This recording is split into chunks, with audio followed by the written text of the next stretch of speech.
সেই বিকাল থেকে এখন পর্যন্ত আমাদের জন্য অপেক্ষা করছে।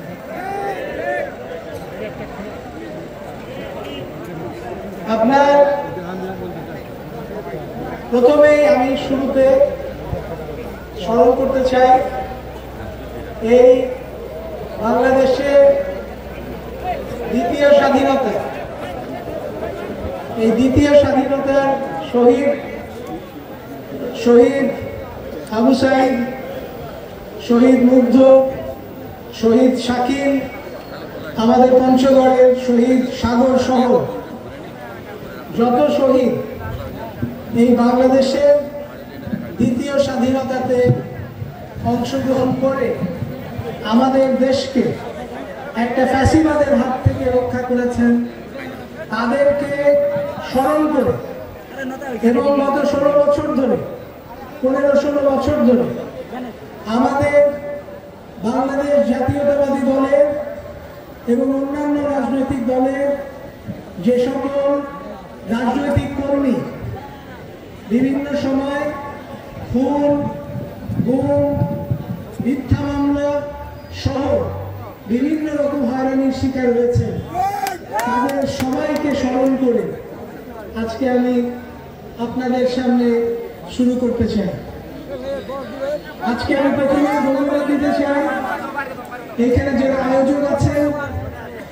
আমাদের ইচ্ছা ছিল আসলে খুব ছোট পরিসরে আমাদের মূল বিএনপি এবং অঙ্গ সংগঠনগুলোর যারা আমাদের ওয়ার্ড লেভেলের নেতৃবৃন্দ আছেন তাদের সঙ্গে বসে মত বিনিময় করা। আসলে মত বিনিময়টা আমাদের একটা কর্মী সমাবেশে পরিণত হয়েছে। আজকে এই বিজয়ের দিনে আমি স্মরণ করতে চাই বাংলাদেশের স্বাধীনতার ঘোষক শহীদ রাষ্ট্রপতি জিয়াউর রহমানকে, যার আদর্শে বলিয়ান হয়ে বাংলাদেশ জাতীয়তাবাদী দল আজকে হাঁটি হাঁটি পা পা করে এত বছর সময় কাটিয়েছে। আজকে তার আদর্শে বিশ্বাস করে আমরা বাংলাদেশি জাতীয়তাবাদে বিশ্বাস করি এখন পর্যন্ত আমাদের অবিচল গণতন্ত্রের প্রতি অবিচল আস্থা রেখে আমরা পথ চলেছি। বাংলাদেশ জাতীয়তাবাদী দল কখনো গণতন্ত্রের ব্যাপারে কোন রকম আপোষ করেননি। আমাদের দল বাংলাদেশে বারবার গণতন্ত্র স্থাপন করেছে। শহীদ রাষ্ট্রপতি জিয়াউর রহমান একদলীয় শাসন ব্যবস্থা থেকে বাংলাদেশকে বহুদলীয় শাসন ব্যবস্থা উপহার দিয়েছেন। দেশনেত্রী খালেদা জিয়া স্বৈরাচার সরকারের বিরুদ্ধে আপোষহীন লড়াই করে গেছেন। আমাদের নেতা দেশনায়ক তারেক রহমান গত বছর ধরে দেশের বাইরে থেকেও তিনি এক মুহূর্ত দেশের কথা ভুলেননি, প্রতিনিয়ত দেশের জন্য কাজ করে যাচ্ছে। তারেক রহমান একটা কথা বলেছিলেন, মনে করিয়ে দেই আপনাদের, দেশ যাবে কোন পথে? হয়েছে ফয়সালা রাজপথে, রাজপথে কিন্তু ফয়সালা হয়েছে। আজকে যারা অগ্রগামী সৈন্য ছিলেন তাদেরকে অবশ্যই শ্রদ্ধা ভরে স্মরণ করছি। বাংলাদেশের যে ছাত্রছাত্রীরা যে অগ্রগামী সৈন্যের ভূমিকা পালন করেছে, যারা নিজের জীবনকে বাজি ধরে এগিয়ে গেছে, তারা কোনো কিছু পরোয়া করেনি। একজনকে মারলে 10 জন এগিয়ে গেছে। চোখের সামনে আমরা দেখেছি যখন একজনকে গুলি করে 10 জন দৌড়ে যায়। এইটা হচ্ছে একত্বতাবোধ, এবং এই একত্বতাবোধ থেকে আজকে এই স্বৈরাচারী ফ্যাসিবাদী শেখ হাসিনা সরকারকে বাংলাদেশে বিদায় দিতে হয়েছে। তাদের সঙ্গে ছিল বাংলাদেশের সাধারণ মানুষ, শিক্ষক সমাজ, বাংলাদেশের রাজনৈতিক কর্মীরা বিভিন্ন দলের, এবং এই যে বাচ্চারা যারা সামনে চলে এসেছিল তাদের পিতামাতারা। এরকম ঘটনা ঘটেছে যে বাচ্চা বলছে, শুনলো কি টিএসসিতে গুলি হচ্ছে, বাচ্চার বয়স 20 বছর, বললো আমি এখনই দৌড়ে যাচ্ছি। তার বাবা বলছে, তার বাবা আমার পুরনো বন্ধু, বললো যে তুমি যে এখন যাচ্ছ এখানে তো গুলি হচ্ছে, বলে ওই জন্যই তো যাচ্ছি, ওইখানে কেন গুলি করছে। এই ছিল তাদের মানসিকতা, এই ছিল তাদের ত্যাগের ইচ্ছা। তারা, আমরা সবসময় ভাবতাম যে বাংলাদেশে এই যে ছোট বাচ্চারা, আমরা সারাদিন দেখি ওরা টেলিফোনে থাকে, ওরা কম্পিউটারে থাকে, ওরা যে কি করে না করে আমরা বুঝতে পারি না। কিন্তু দেখেন, দেশপ্রেমের ক্ষেত্রে বাংলাদেশকে একটা স্বৈরাচারের থেকে মুক্ত করতে হবে, বাংলাদেশকে একটা বৈষম্যহীনতা থেকে মুক্ত করতে হবে। এই ব্যাপারে কিন্তু বাংলাদেশের ছাত্রছাত্রীরা যখন সচেতন হয়ে গেছে, তাদের পিছনে কিন্তু এক কাতারে বাংলাদেশের সমস্ত দেশের মানুষ দাঁড়িয়ে গেছে।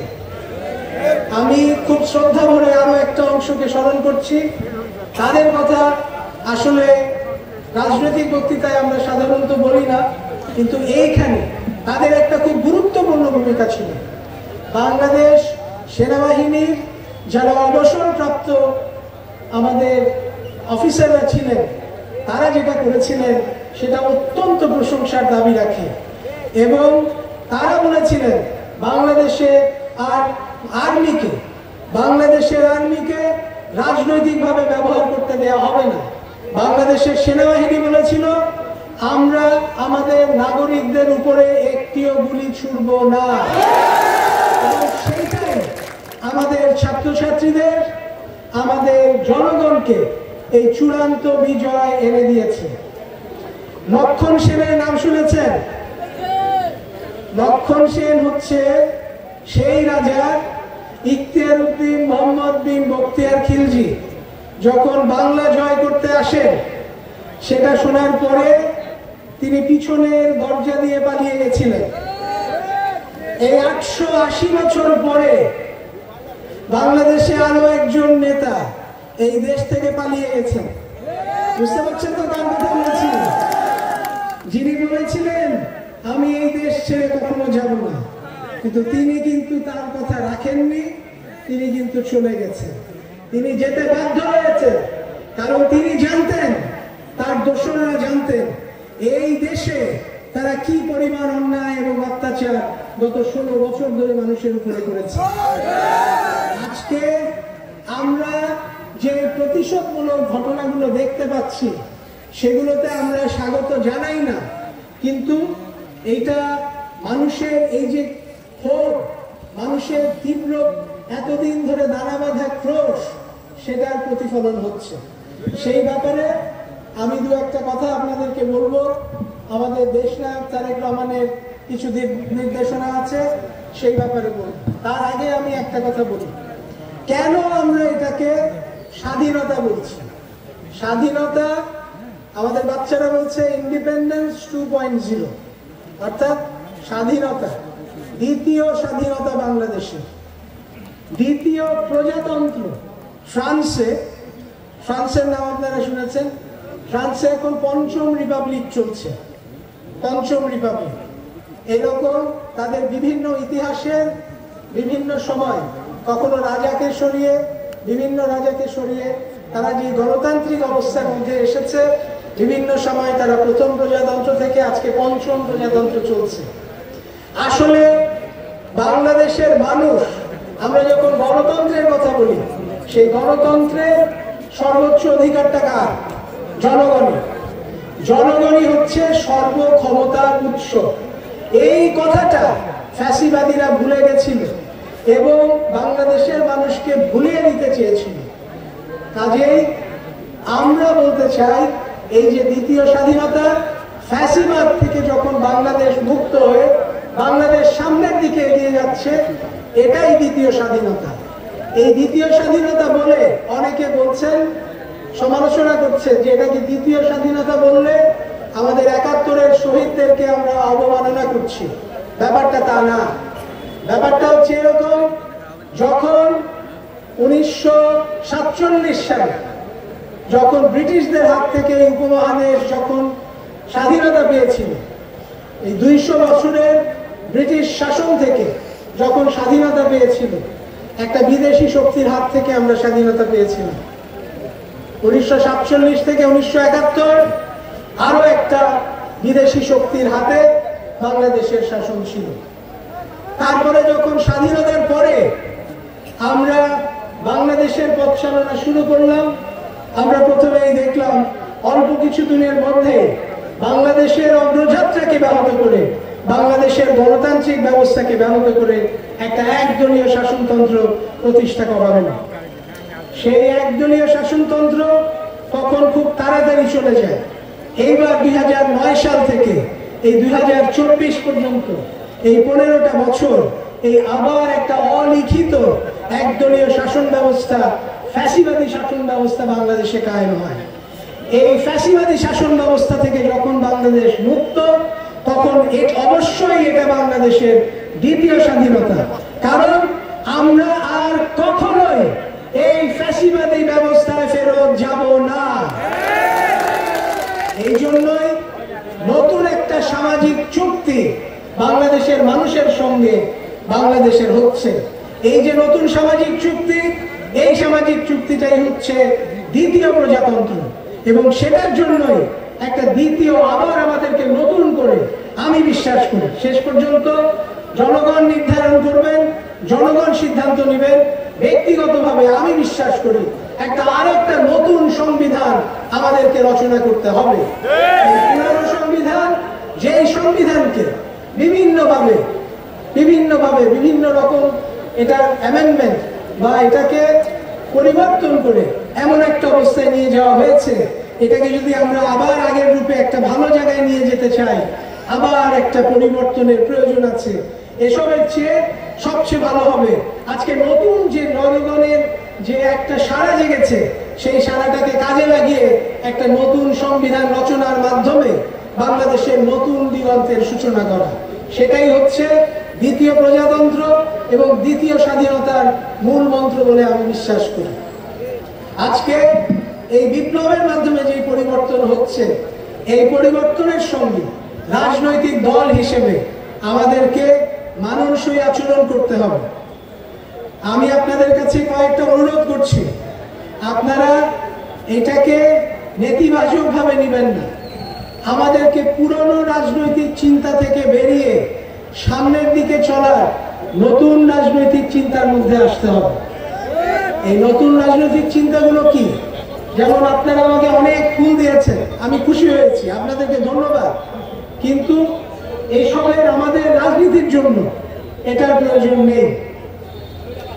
আমরা যখন মিছিল করি, মিটিং করি, বিশেষ করে আমরা যখন মিছিল করি, আমরা পুরো রাস্তাটা বন্ধ করে মিছিল করি। এটা করি কিনা? এসব করা যাবে না। মানুষের অসুবিধা করে রাজনীতি করা যাবে না। আমরা মানুষের জন্য রাজনীতি করি, মানুষের ভালোর জন্য রাজনীতি করি। যখন আমরা মানুষের ভালোর জন্য রাজনীতি করি, তখন তাদের ভালোটা আমাদেরকে আগে চিন্তা করতে হবে। এটাই হচ্ছে এই নতুন স্বাধীনতার বক্তব্য। আজকে আমরা যদি এই নতুন দিনের সঙ্গে, এই বাচ্চাদের সঙ্গে আমরা যদি তাল মিলিয়ে চলতে না পারি, তারা যেভাবে বাংলাদেশকে দেখতে চায়, যে অগ্রগামী বাংলাদেশকে দেখতে চায়, সেটা যদি আমরা তৈরি করতে না পারি, তাহলে কিন্তু আমরা পিছনের দিকে পড়ে যাব। এই কথাটা আমাদেরকে স্মরণ রাখতে হবে। আজকে এই নতুন স্বাধীনতার নতুন প্রত্যয় হচ্ছে যে আমরা এমন একটা বিচার ব্যবস্থা তৈরি করব, যাতে বাংলাদেশের মানুষ একজন বিচারকের উপরে আস্থা রাখতে পারে। একজন বাংলাদেশের মানুষ জানবে একজন বিচারক মানে তিনি নির্দলীয়, একজন বিচারক মানে তিনি ঘুষ খান না, তিনি কোনো এই ধরনের করাপশন বা দুর্নীতির সঙ্গে তিনি জড়িত না।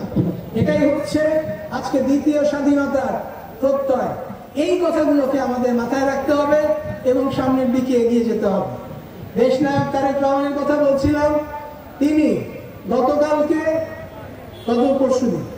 গত পরশুদিন আমাদের জেলা নেতৃবৃন্দের সঙ্গে আলোচনা করেছেন।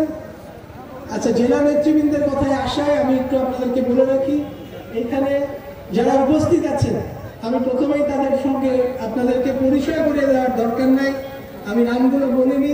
এখানে আমাদের আহ্বায়ক জাহিদুল ইসলাম কাচ্চু ভাই আছেন, আমাদের সাবেক মেয়র জাহিদুল ইসলাম সাহেব আছেন, যুগ্ম আহ্বায়ক এম এ মজিদ সাহেব আছেন, যুগ্ম আহ্বায়ক অ্যাডভোকেট আদম শফি সাহেব আছেন,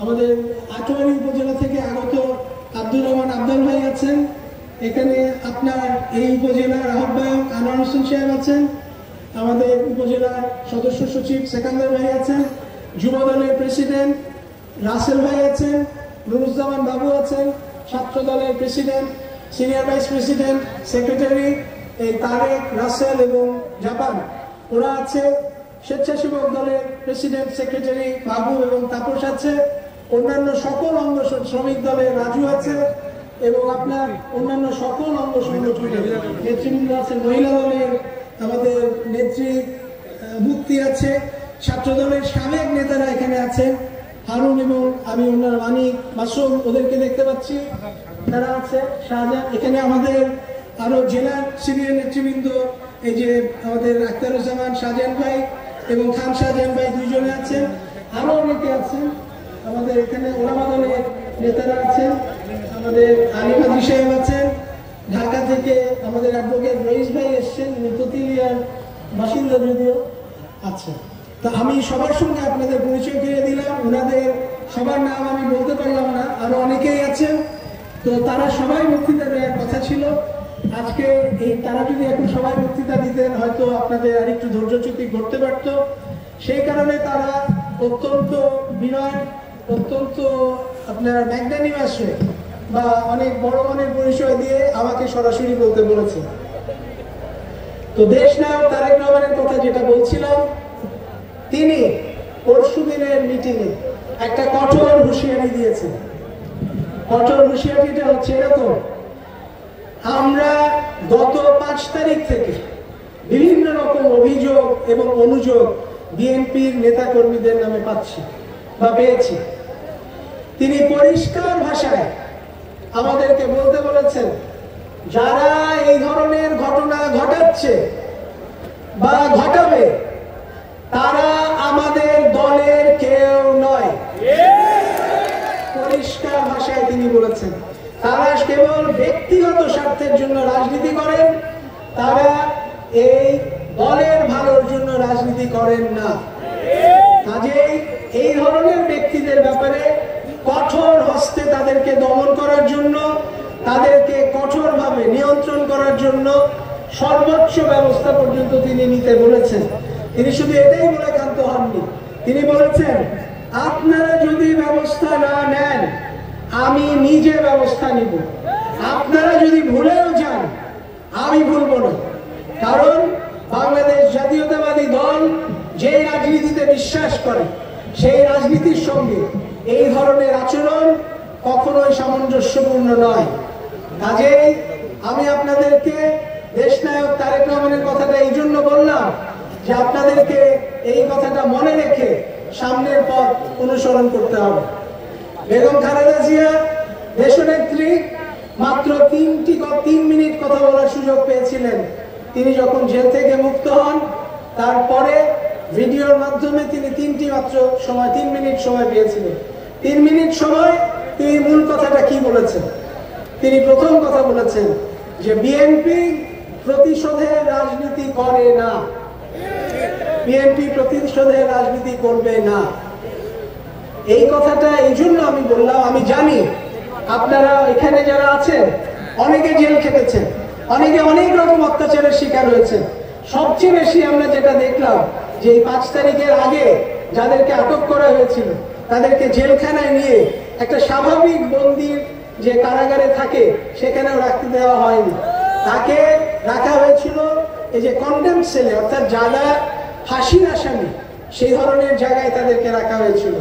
আমাদের এখানে ছাত্র দলের এক ভাই আছেন, ওকে ঢাকায় যখন নিয়ে যাওয়া হয়েছিল, ঢাকায় ও ধরা পড়েছিল 28শে অক্টোবরে, তাকে ওইখানে একটা জেলের মধ্যে রাখা হয়েছিল, একদম একটা মৃত্যুদণ্ডপ্রাপ্ত আসামিদের যে জেল সেই জায়গাতে তাকে রাখা হয়েছিল এবং তার হাতে পায়ে বেঁধে তাকে সবসময় ডান্ডাবেড়ি পরিয়ে রাখা হতো। তো এই ধরনের অত্যাচার যখন মানুষের উপর হয়েছে এইগুলো ভুলে যাওয়া খুব সহজ নয়, এইগুলো ভুলে যাওয়া সহজ নয়। আমাদের ভিতরে প্রতিশোধের আগুন অবশ্যই জ্বলছে, কিন্তু এই প্রতিশোধটা সর্বশ্রেষ্ঠ প্রতিশোধ হবে সেটাই যখন আমরা নির্বাচনের মাধ্যমে একটি নির্বাচিত সরকার বাংলাদেশ জাতীয়তাবাদী দল ইনশাআল্লাহ গঠন করতে পারবে। সেই উদ্দেশ্যে দেশনায়ক তারেক রহমান যেটা বলেছেন যে আগামী নির্বাচনটা হবে সবচেয়ে কঠিন নির্বাচন বিএনপির জন্য, এবং সেই জন্য বিএনপিকে সর্বত রকমভাবে চেষ্টা করতে হবে এবং কঠোর পরিশ্রম করতে হবে। যাদেরকে আমরা বন্ধু হিসেবে পেয়েছি সবসময়, তারা বন্ধু নাও থাকতে পারে। কাজেই আমাদেরকে মনে রাখতে হবে যে আগামীতে আমাদের যে রাজনীতি, সেই রাজনীতিটাকে সুসংহতভাবে ধৈর্যের সঙ্গে আমাদেরকে সামনের দিকে এগিয়ে নিয়ে যেতে হবে। এখন আমি আর অল্প কিছু কথা বলছি এই তত্ত্বাবধায়ক সরকার সম্পর্কে, অন্তর্বর্তীকালীন সরকার সম্পর্কে। অন্তর্বর্তীকালীন সরকার একটি ভালো কাজ করেছেন, সেটি হচ্ছে যে গুমের ব্যাপারে যে আন্তর্জাতিক একটা আইন আছে, আন্তর্জাতিক বিভিন্ন দেশ এই আইনটা সই করে, সেখানে বলা হয় যে দেশের কোনো নাগরিককে গুম করা যাবে না। International convention for protection of every citizen against enforced disappearance, এই আইনটা ডক্টর ইউনূস পরশুদিন সই করেছেন। আমরা সাধুবাদ জানাই এবং একই সঙ্গে আমরা বলি যে ভবিষ্যতে বাংলাদেশের রাজনীতি থেকে গুমকে আমরা চিরতরে বিদায় দিয়েছি, আর কখনো ইনশাআল্লাহ বাংলাদেশের রাজনীতিতে এই গুমের রাজনীতি আর থাকবে না। আর দু একটি কথা বলছি, এই যারা শহীদ হয়েছেন এই অক্টোবরে, তাদের একটা তালিকা প্রস্তুত করার জন্য আমি অন্তর্বর্তীকালীন সরকারের কাছে আহ্বান জানাচ্ছি। যারা আহত হয়েছেন তাদের একটি তালিকা প্রস্তুত করার জন্য আহ্বান জানাচ্ছি। এখনো আমরা সময়ের অতি নিকটবর্তী একটা অবস্থানে আছি। যদি আমরা এখন কাজ শুরু করি তাহলে অবশ্যই আমরা এটা সফলভাবে ইনশাআল্লাহ করতে পারবো। সর্বশেষে আরেকটি কথা বলছি, আমরা শেখ হাসিনার বিচার চাই, শেখ হাসিনার বিচার চাই। যত রকম খুন হয়েছে এই দেশে, যত রকম গুম হয়েছে, এই আয়নাঘর থেকে আরম্ভ করে যত রকম অপরাধ হয়েছে, এগুলো সবগুলো আন্তর্জাতিক মানবতা বিরোধী আইনের লঙ্ঘন। সেই কারণে ইনশাআল্লাহ শেখ হাসিনাকে আন্তর্জাতিক আদালতে মানবতা বিরোধী আইন লঙ্ঘনের জন্য বিচার করা হবে। আমি বিশ্বাস করি ইনশাআল্লাহ এইটা হবে। কাজে আগামী দিনের যে প্রত্যয়, এই আগামী দিনের প্রত্যয়ের আহ্বান জানিয়ে আমি শেষ করছি যে আজকে আমরা যে নতুন শিক্ষা ব্যবস্থায় যাব, সেখানে কোনো বৈষম্য থাকবে না, এমন শিক্ষা ব্যবস্থা তৈরি হবে। আমরা আজকে একজন নোবেল বিজয়ী দেখছি, ডক্টর মোহাম্মদ ইউনূসকে। ভবিষ্যতের বাংলাদেশে ইনশাআল্লাহ আমরা 100 জন নোবেল বিজয়ী দেখব, বিশ্বাস করেন ইনশাআল্লাহ। আল্লাহ হাফেজ। বাংলাদেশ জিন্দাবাদ, শহীদ জিয়া অমর হোক, বেগম খালেদা জিয়া জিন্দাবাদ, দেশ নায়ক তারেক রহমান জিন্দাবাদ, পঞ্চগড় বিএনপি জিন্দাবাদ। আসসালামু আলাইকুম।